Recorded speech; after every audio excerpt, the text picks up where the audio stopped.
السلام علیکم۔ آج ہم دیکھیں گے لیکچر 8 فرسٹ ایئر اسلامیات اختیاری۔ ہم دیکھ رہے تھے حضرت عمر رضی اللہ تعالیٰ عنہ کے حوالے سے ان کی حالات زندگی، ان کے دور عروج کے حوالے سے مختلف معاملات۔ رب اشرح لی صدری ویسر لی امری واحلل عقدۃ من لسانی یفقہوا قولی ربی زدنی علما۔ آج ہم اسی ٹاپک میں فتح بیت المقدس کو دیکھیں گے۔ یہ بیت المقدس میں محصور ہونے پر بھی اتریون کا غرور نہ ٹوٹا۔ آپ یہ پیچھے تسخیر فل سے اس کو آپ پڑھ لیجئے گا۔ لیکن حضرت عمر کب پیچھا چھوڑنے والے تھے؟ یہ جو عمرو ہے نا، عمرو نہیں پڑھتے، عمر پڑھتے ہیں، واو سائلنٹ ہوتا ہے۔ ادھر حضرت ابو عبیدہ رضی اللہ تعالیٰ عنہ بھی شام کی مہمات سے فارغ ہو کر محاصرے میں شریک ہو گئے تھے۔ 4 ماہ تک محاصرہ جاری رہا۔ محاصرین کے لیے جو رسد ہوتی ہے نا، رسد اور کمک، مطلب کھانے پینے کا سامان، آلات وغیرہ کے تمام ذرائع مسدود کہتے ہیں، بند ہو گئے تھے۔ کوئی ذریعہ نہیں تھا یہ چیزیں آنے کا، جو محاصرین تھے، یعنی کہ جو وہاں پہ محصور ہو گئے تھے اس علاقے کے اندر۔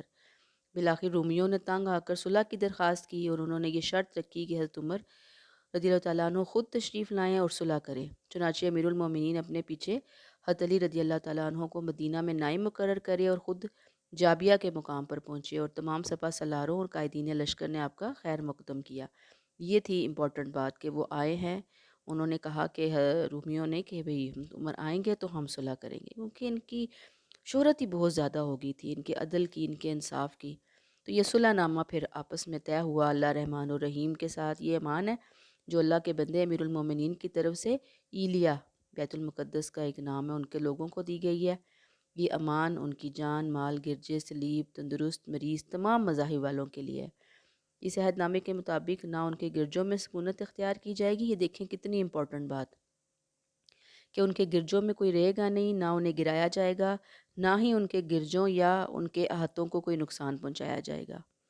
پھر ان پر مذہب کے بارے میں کوئی جبر نہیں کیا جائے گا، نہ ہی ان میں سے کسی کو کوئی ضرر پہنچایا جائے گا۔ حضرت عمر نے دیکھیں جب بیت المقدس فتح کیا تو آپ نے کہا ہے کہ گرجے جو ہے نا، وہ یہ گرجے اور کسی کی مذہبی عبادت گاہ کو نقصان پہنچانا، یہ ہمارے دین نے ہمیں بتایا ہی نہیں ہے۔ لیکن آج افسوس کی بات ہے کہ مسلمان بس پتہ نہیں کس راستے پہ چل پڑے ہیں۔ مذہب کے بارے میں کوئی جبر نہیں ہے، کوئی ضرر نہیں پہنچایا جائے گا، یہاں پہ یہودی نہیں رہے گا، پھر دیگر شہروں کی طرح یہ جزیہ دیں گے، پھر یونانیوں کو اپنے ہاتھ سے یہ نکالیں گے، اور ان یونانیوں کے بحفاظت انخلا کہتے ہیں، وہاں سے ان کو خروج نکلنے کا انتظام کیا جائے گا۔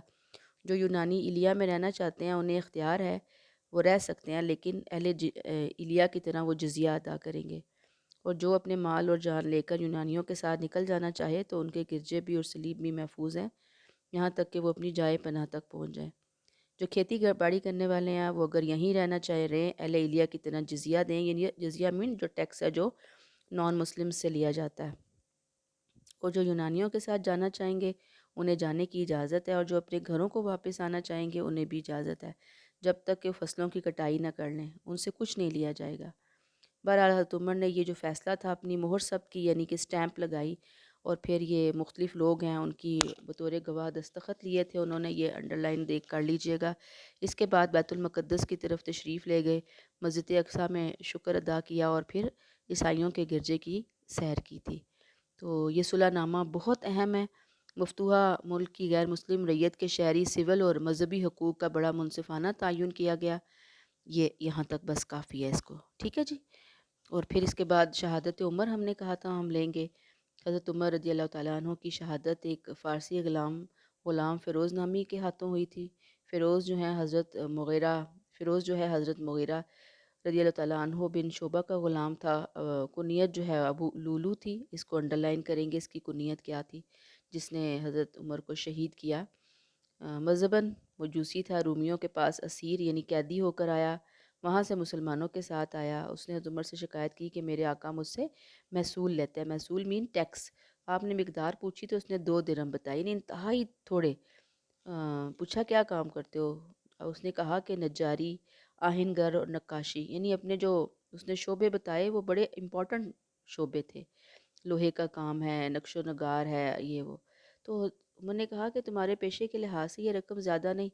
وہ جانے لگا تو آپ نے کہا، سنا ہے تم ہوا سے چلنے والی چکی بہت زبردست بناتے ہو، ایک میرے لیے تیار کر دو۔ اس نے کہا، بہتر ہے، ایسی چکی بناؤں گا جس کا ذکر شرق و غرب تک ہوگا، یعنی شرق و غرب، مشرق مغرب تک ڈنکا بجے گا۔ آپ سمجھ گئے کہ یہ قتل کی دھمکی ہے، لیکن دھیان نہیں دیا۔ چند دن بعد جب وہ نماز فجر کی امامت کروا رہے تھے تو ان کو خنجر سے زخمی کر دیا اور بعد ازاں اس نے خودکشی کر لی۔ حضرت عمر کو جب حملہ آور کا پتہ چلا تو آپ نے فرمایا کہ الحمدللہ، میرا قاتل ایسا شخص نہیں جس نے خدا کو ایک بھی سجدہ کیا ہو۔ بہرحال ان کی جو شہادت ہے، بعض لوگ کہتے ہیں یہ مختلف مورخین کے نام ایک سازش کا نتیجہ تھی۔ کہتے ہیں کہ ایران میں اسلامی اقتدار کے خلاف سازش کا جال بنایا گیا، جس میں ہرمزان، ابو لولو، فیروز اور کعب بن عبار وغیرہ شامل تھے۔ ضروری انہوں نے وصیتیں کی ہیں، زخمی ہوئے ہیں اور تیسرے دن یکم محرم 24 ہجری کو انتقال فرمایا۔ 63 سال ایج تھی اور حجرہ نبی صلی اللہ علیہ وسلم میں یہ دفن ہوئے ہیں۔ یہ کلیئر ہو گئی آپ کو بات؟ آگے پھر ان کا سیرت، کردار، حلیہ، یہ چیزیں پھر ہم بعد میں دیکھیں گے انشاءاللہ تعالی جب ضرورت ہوئی ہمیں۔ اب میں آپ کو کہتی کہ ان کا نظام حکومت ہے یعنی جب نظام حکومت آئے تو آپ نے ڈائریکٹ حضرت عمر کا تھوڑا سا 2-3 لائنوں میں انٹروڈکشن دینا ہے اور ڈائریکٹ آپ نے ان کی نظام حکومت پہ آنا ہے، کیونکہ نظام حکومت اٹ سیلف خود بہت ڈیٹیل ہے۔ تو اگر ہم باہر سے یہ سارے انٹروڈکشن اٹھا اٹھا کے لکھتے رہیں گے تو ہمارا اصل جو لکھنے والا کام ہے وہ رہ جائے گا۔ تو ہم اس میں دیکھتے ہیں سب سے بڑھ کر مجلس مشاورت، اور ہم دیکھتے ہیں کہ اللہ تعالیٰ نے دین اسلام کی بنیاد ہی شورا یعنی مشورے پر رکھی، اور خاص طور پر سیاسی نظام، سیاسی کیا، گھریلو نظام، ہر نظام میں اسلام نے مشورے کو بہت پسند کیا ہے۔ اللہ نے خود آپ صلی اللہ علیہ وسلم کو کہا کہ آپ مشورہ کیا کریں اپنے صحابہ سے، حالانکہ آپ صلی اللہ علیہ وسلم ہیں، اللہ تعالیٰ آپ کو بتانے والے ہیں، پھر بھی کہا صحابہ سے مشورہ کریں، اس لیے کہ آپ نے صلی اللہ علیہ وسلم نے یہ مشورے کی سنت جاری کرنی تھی۔ حضرت عمر نے بھی اپنا جو نظام حکومت ہے وہ اسی بنیاد، مشورے کی، شورا کی بنیاد پر قائم کیا۔ مجلس مشاورت کو کہیں گے کہ ایک پوری ٹیم تھی جو مشورہ کرتی تھی، جیسے ہمارے ہاں اسمبلی ہوتی ہے نا، نیشنل اسمبلی اور صوبائی اسمبلی، پارلیمنٹ، یہاں پہ پورے ملک سے نمائندے اکٹھے ہوتے ہیں اور وہ پھر ملک کو کیسے چلانا ہے، کیا قانون سازی کرنی ہے، کون سا بل پاس کرنا ہے، تو وہاں پر انہوں نے بھی اپنی ٹیمز بنائی ہوئی تھی۔ حضرت بکر نے ایسے کیا ہوا تھا، تو عمر بھی ایسے ہی۔ کبھی آپ نے مطلق العنان، مطلق العنان کہتے ہیں کہ آل ان آل ڈکٹیٹرشپ جس طرح ہوتی ہے اس طرح کا حکمران بننے کی کوشش نہیں کی، ہر معاملے میں صحابہ سے مشورہ کرتے، ذرا ذرا سی بات ہوتی عوام کے سامنے خود کو پیش کر دیتے، اللہ اور عوام کے سامنے، کہ بھی آؤ اور مجھ سے پوچھو تاکہ میری اصلاح ہوتی رہے۔ اگر خلیفہ اللہ اور اللہ کے رسول کے حکم کی سے آگے بڑھتا ہے تو عوام کا فرض ہے کہ تلوار کے زور سے اس کو سیدھا کرے۔ یہ انہوں نے اپنی عوام کو، رعایا کو کھلی چھٹی دی ہوئی تھی اپنے بارے میں۔ ایک دفعہ وہ خطبہ دے رہے تھے تو لوگوں نے کہا، لوگوں سے پوچھا کہ اگر میں صحیح راہ پہ نہ چلوں تو تم کیا کرو گے؟ ایک بدو یعنی دیہاتی اٹھا اور تلوار نکال کر کہا، عمر یاد رکھ، تجھے تلوار سے سیدھا کروں گا۔ دیکھیں ذرا شان دیکھیں، اتنی بڑی سلطنت کے اتنے بڑے حکمران، اور حالت دیکھیے کہ اپنے آپ کو عوام کے سامنے کس طرح احتساب کے لیے پیش کرتے ہیں۔ حضرت عمر نے اللہ کا شکر ادا کیا کہ اللہ ایسے لوگ تو نے دیے ہیں جو میری اصلاح کر سکیں۔ بہرحال وہ کام مجلس شورا کی رہنمائی میں کرتے، خود کہتے تھے مشورے کے بغیر خلافت کا کام نظام چل ہی نہیں سکتا۔ پھر آپ کی خصوصی مجلس شورا بھی تھی، یعنی ان کے دور میں جو سب سے باوقار ادارہ تھا، جو 2 قسم کی ہوتی تھی، ایک خاص مجلس شورا جو معزز یعنی بڑے بڑے کبار صحابہ پہ مشتمل تھی، جس میں انصار بھی تھے، مہاجرین، مقتدین، یعنی بڑے بڑے، ہر روز ان کا اجلاس ہوتا، اہم مسئلے ڈسکس ہوتے جو حدود و اختیار سے باہر نہیں ہوتا تھا، ہر مسئلہ ڈسکس ہوتا تھا، مثلا کہاں گورنر کو مقرر کرنا ہے، کہاں سے اٹھانا ہے، ان کو اتارنا ہے، نکالنا ہے۔ پھر عام مجلس شورا، اس میں مدینہ کے تمام باشندوں کو شامل کیا جاتا، بہت کوئی اہم بات ہوتی، نماز کے بعد لوگوں کو روک لیا جاتا، آپ سے حضرت عمر جو ہیں وہ خود نماز کے بعد خطبہ دیتے، لوگوں کو بتاتے یہ مسئلہ ہے، لوگ جو رائے دیتے آپ اس کے بارے میں اس کو مان لیتے، خاص طور پر جہاد کے متعلق یہ رائے لی جاتی تھی، اور ہر شخص اپنی آزادی سے اظہار خیال کر سکتا تھا۔ جو امیر المومنین ہیں انہوں نے کبھی اپنی رائے نہیں ٹھونسی، انہوں نے کہا کہ میری حیثیت تمہاری جماعت میں صرف ایک فرد کی ہے، حکمران کی، خلیفہ کی نہیں ہے، میں نہیں چاہتا کہ تم میری خواہشات کے مطابق چلو۔ سبحان اللہ، کس قدر زبردست بات ہے۔ اسی لیے تو وہ عمر تھے نا، عمر جیسا کبھی کوئی نہ پیدا ہو سکا۔ ملک کی تقسیم، ہاں عمر بن عبدالعزیز کے بارے میں آتا ہے، انہوں نے ان کی راہ پہ چلنے کی کوشش کی لیکن ان کو بھی شہید کر دیا گیا۔ پھر ملک کی تقسیم ہوئی تھی، انہوں نے، یعنی کہ یہ تو ان کی مجلس شورا کی بات ہوگی نا، کیسے وہ ملک چلاتے تھے۔ پھر انہوں نے ملک کو حصوں میں بانٹا، مفتوحہ علاقے یعنی جو علاقے فتح کیے جاتے تھے، انتظامی اداروں کو عموماً بحال رکھا گیا، مگر وہاں کے جو غیر عادلانہ طریقے تھے ان کو انہوں نے بدل دیا تھا۔ انہوں نے پوری اسلامی مملکت کو 11 صوبوں میں تقسیم کیا، یہ امپورٹنٹ، ٹھیک ہے، عدل کے طریقے رائج کیے، 11 صوبے بنا دیے، اس میں یہ امپورٹنٹ دیکھ لیں: مکہ، مدینہ، شام، کوفہ، بصرہ، فلسطین، مصر، آذربائیجان۔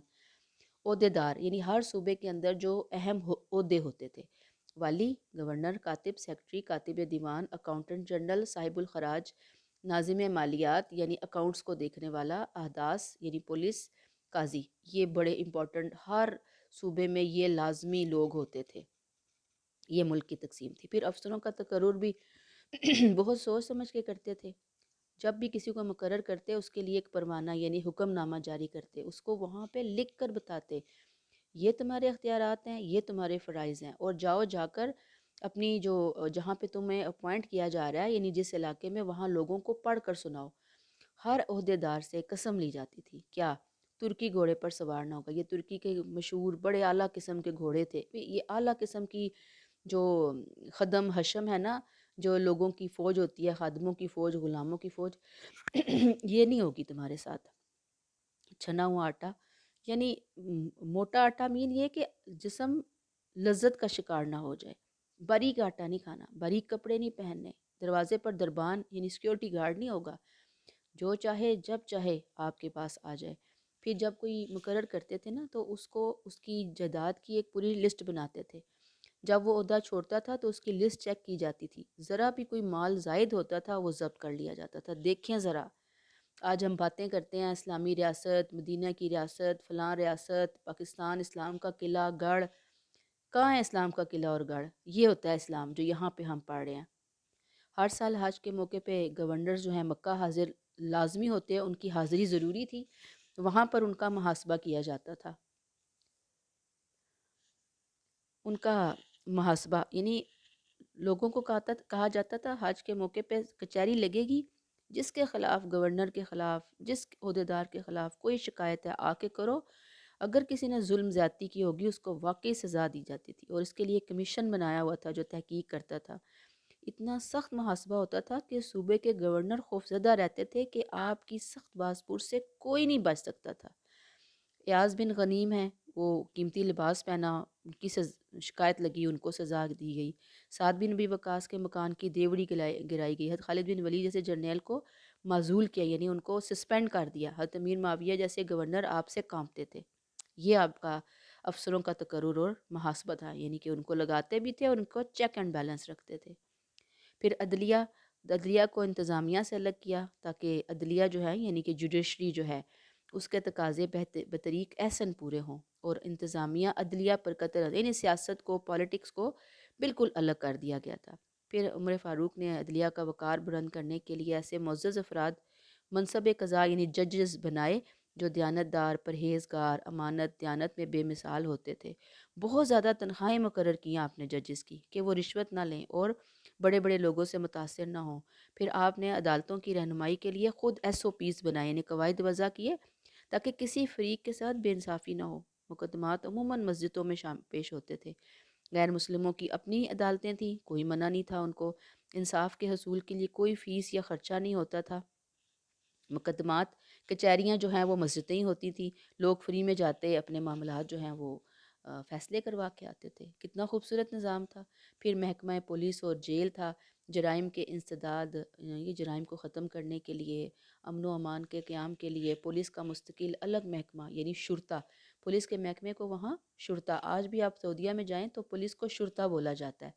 پھر آپ پہلے حکمران تھے جنہوں نے جیل خانے تعمیر کروائے، انڈر لائن کر لیں، سب سے پہلے جیل خانے جہاں سزا یافتہ مجرم کو قید کیا جاتا تھا۔ پھر محکمہ ڈاک سرکاری اور فوجی مراسلات یعنی لیٹرز کو ایک سے دوسرے مقام پر پہنچانے کے لیے محکمہ برید ڈاک کا محکمہ پوسٹ آفس قائم کیا تھا۔ اس کام کے لیے برق رفتار گھوڑے، اونٹ وغیرہ رکھے۔ ڈاک کا انتظام اتنا عمدہ تھا کہ پوری سلطنت کے احوال سے باخبر رہتے تھے۔ ایک جگہ ایک چوکی پہ تازہ دم گھوڑے کھڑے ہوتے تھے، پچھلی چوکی والا بندہ آتا لیٹر لے کر اگلی چوکی پر، وہ پھر اپنے گھوڑے کو ریسٹ دیتا، وہاں سے اگلے گھوڑے والا لے کر نکلتا اور تیز ترین لیٹرز ادھر سے ادھر ہر وقت پوری سلطنت کے اندر چل پھر رہے ہوتے تھے۔ مالی نظام، مالیات کا نظام، باقاعدہ محکمہ قائم کیا، مثلاً اس میں بیت المال ہے، مدینہ میں مرکزی بیت المال اور ہر صوبے میں صوبائی۔ پھر مستحکم عمارتیں باقاعدہ بنوائیں، آمدنی کہاں سے آ رہی ہے، خرچ کہاں کیا جائے گا، یہ بھی ایس او پیز بنائے۔ بیت المال کا حساب رکھنے کے لیے لائق ایماندار افسر مقرر کیے جنہیں صاحب بیت المال کہا جاتا تھا۔ افسر بیت المال کی منظوری کے بغیر خلیفہ بھی ایک پائی تک لینے کا مجاز نہیں تھا۔ یہ دیکھیں آپ بات، صوبوں کی آمدنی صوبائی بیت المال میں جمع ہوتی، صوبے اپنے اخراجات نکال کے جو بچت ہوتی مرکزی بیت المال میں جمع کرا دیا کرتے۔ عمر بن العاص والی مصر کو یہ آپ نے فرمان لکھا، خزانے میں جو آمدنی جمع ہوتی ہے ان میں سے مسلمانوں کے وظائف اور ضروری اخراجات سے جو بچ جائے اسے میرے پاس بھیج دو۔ پھر خرچ کی ہدایت، بیت المال کی آمدنی ان مدات یعنی ان لائنز پہ خرچ ہوتی تھی، مثلا ملازمین کی تنخواہیں، فوج کے جو اخراجات ہیں، سامان جنگ کی خریداری ہے، عوام کو وظیفے دیے جاتے تھے، رفاع عامہ کے کام یعنی پانی ہے، سڑکیں ہیں، اس طرح کے مختلف کام، تعمیرات، مختلف چیزیں تعمیر ہوتی، متفرقات، اسی میں بہت سی اور چیزیں بھی آ جاتی تھی، قیدیوں کی کفالت۔ یہ کتنا یہ انٹرسٹنگ ہے نا سارا۔ اللہ کرے اس طرح کی انٹرسٹنگ چیزیں آپ کو آئیں تو فٹافٹ آپ لکھ لیں گے۔ پھر ذرائع آمدنی، ان کے زمانے میں ذرائع آمدنی یہ تھے، مثلا نمبر 1 مال غنیمت، میدان جنگ میں فتح کے بعد دشمن کی ہر وہ چیز جو مجاہدی کے ہاتھ لگتی مال غنیمت کہلاتی تھی۔ اسے اب انڈر لائن کریں کہ وہ کیا ہوتا ہے مال غنیمت۔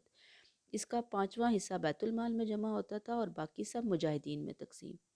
زکوٰۃ صرف مسلمانوں سے وصول کی جاتی تھی، 2.5 2.5%۔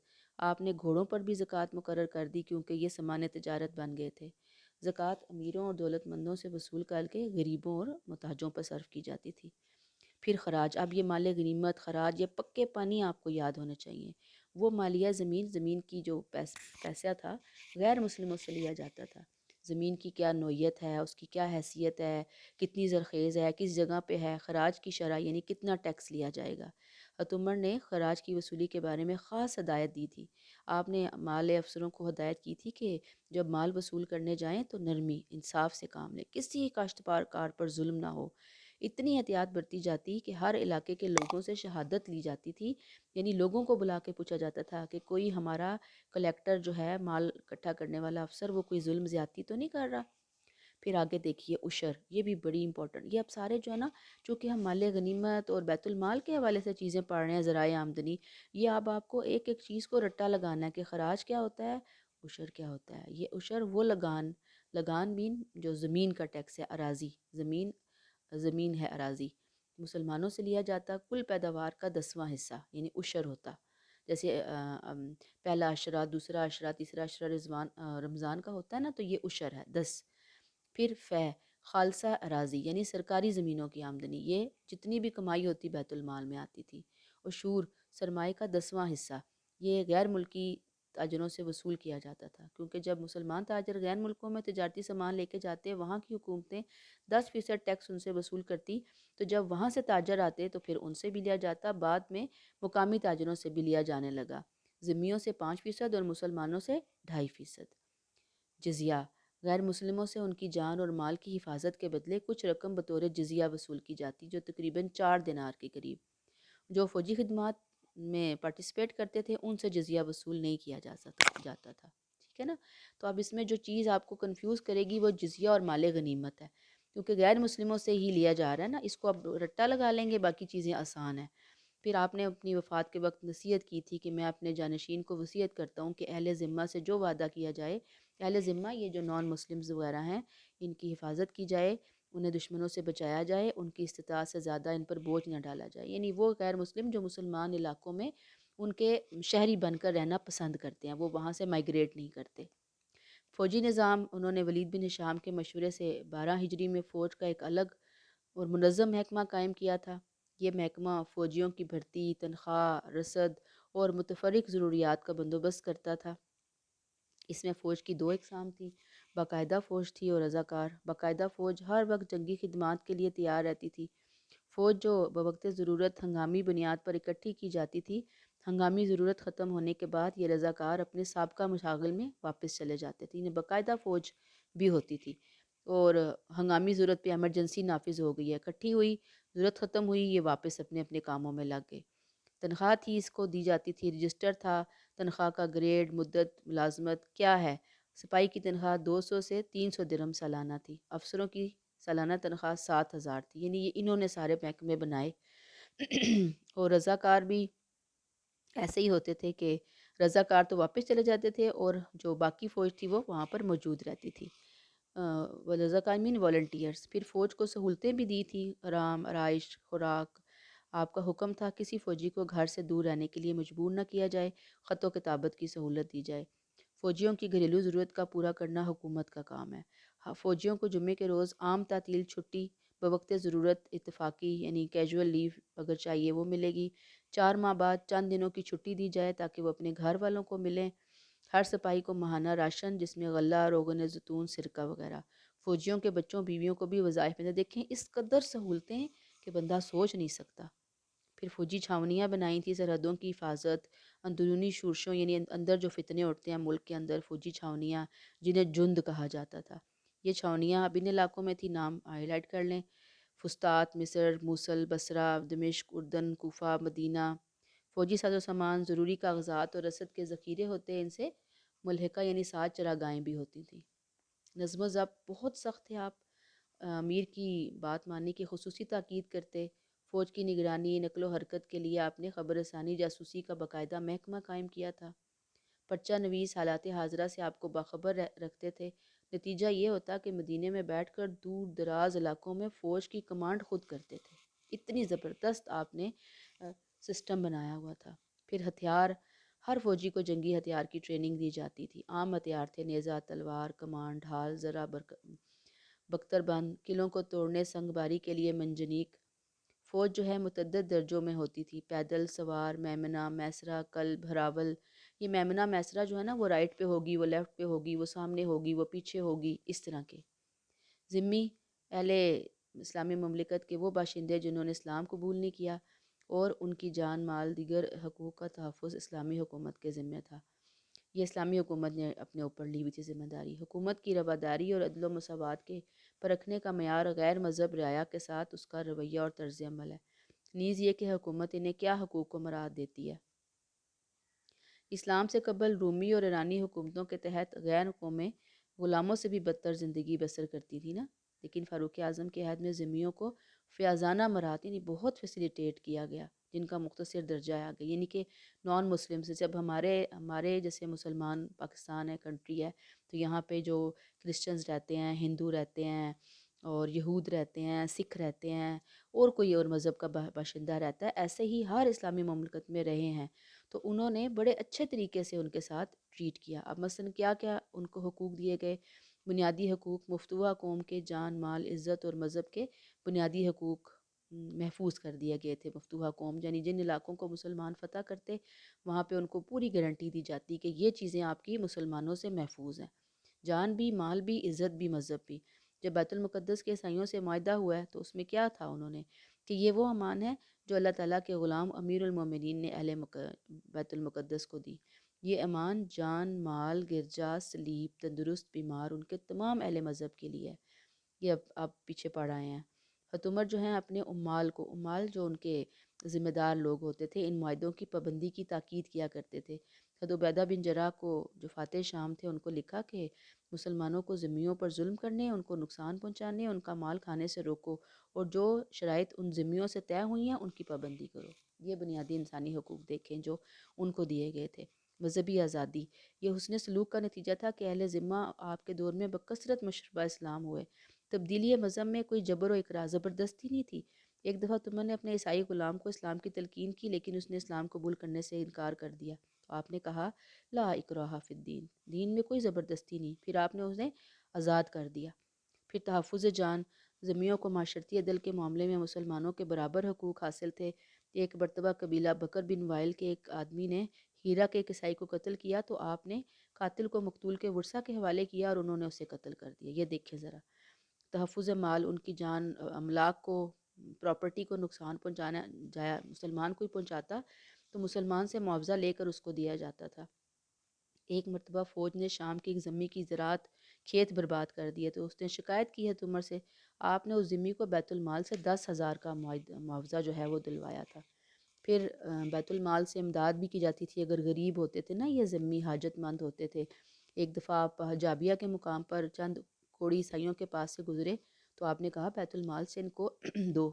پھر باقی حقوق بھی تھے، یعنی سرکاری ملازمتوں میں ان کو حصہ دیا جاتا تھا، ان کے مذہبی معاشی امور میں پوری انہیں آزادی حاصل تھی، ان کی زمینیں تھیں، وہ اپنی زمینوں پہ کاشتکاری کرتے تھے، مسلمان ان کی زمینیں نہیں خرید سکتے تھے۔ پھر جو غریب تھے، ضعیف تھے، ان کا جزیہ نہیں ان سے لیا جاتا تھا بلکہ ان کو باقاعدہ الاؤنسز، وظائف دیے جاتے تھے۔ آپ نے ایک فتح کے موقع پر معاہدہ لکھا کہ اگر کوئی بوڑھا ذمی کام کرنے سے معذور ہو جائے یا تونگری کے بعد تنگ دست ہو جائے، یعنی پہلے امیر تھا پھر غریب ہو گیا، تو اس کا جزیہ موقوف معاف کر دیا جائے اور اس کی اولاد کو مسلمانوں کے بیت المال سے وظیفہ دیا جائے۔ اس قدر سبحان اللہ! اپنے جانشین کو آپ نے وصیت کی، ان سے عہد کیا گیا کہ اسے پورا کیا جائے، ان کی حمایت میں لڑا جائے، ان کی استطاعت سے زیادہ ان کو تکلیف نہ دی جائے۔ پھر آگے مذہبی کارنامے ہیں۔ تعلیم قرآن، آپ نے عربوں کے لیے علم دین کی اشاعت میں بہت اہم کام کیا۔ اس میں بہت امپورٹنٹ بات، بستی بستی کریا کریا، یعنی ہر علاقے میں تعلیم قرآن کا بندوبست کیا۔ کہا جاتا ہے کہ ہر 20 گھروں میں سے ایک گھر انہوں نے قرآن کی تعلیم کے لیے مقرر کیا تھا۔ معلم اور قاریوں کو باقاعدہ پے ملتی تھی بیت المال سے، ہر ایک کے لیے قرآن کی تعلیم لازمی تھی۔ انہوں نے کہا تھا کہ یہ صورتیں بقرہ، نساء، مائدہ، حج، نور سیکھیں ہر مسلمان، کیونکہ اس میں شریعت اسلامیہ کے بنیادی احکام ہیں۔ اور پھر آپ نے ابو سفیان جو تھے ان کو محاسب مقرر کیا ہوا تھا جو قبائل کا دورہ کرتے، ہر شخص کا باقاعدہ امتحان لیتے، جس عاقل و بالغ مرد اور عورت کو قرآن یاد نہ ہوتا اسے بہت زیادہ سزا دی جاتی تھی۔ یہ دیکھیں ذرا، پھر حدیث پہ بھی بہت زور دیا۔ کوفہ میں عبداللہ، بصرہ میں موکل بن یسار، عمران بن حسین، شام میں عمادہ، ان کو مقرر کیا تھا۔ پھر فقہ بھی تھی، یہ عام لوگوں کو درس فقہ دینے کی اجازت نہیں تھی۔ اتنی تدبیریں اور احتیاطیاں اختیار کیں، یہ ان کی بہت زیادہ علمی بصیرت پر دلیل ہے۔ پھر اولیات عمر ہیں، یہ انہوں نے اپنے دور میں جو نئی نئی ایجادات کی ہیں، نئی نئی باتیں ایجاد کی، ان کو اولیات کہا جاتا ہے۔ مثلاً تو ان سے پہلے انہوں نے سب سے پہلے امیر المومنین کا لقب اختیار کیا۔ تاریخ اور سن ہجری کا جو ہے نا اجرا ان سے ہوا ہے۔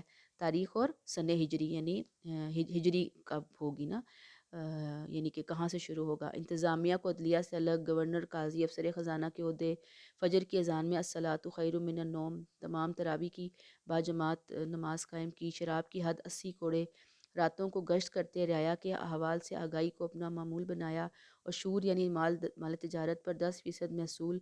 آپ ہی نے سب سے پہلے بیت المال سے غربا و مساکین کے روزینے مقرر کیے، حتیٰ کہ شیرخوار بچوں کے وظیفے مقرر کیے۔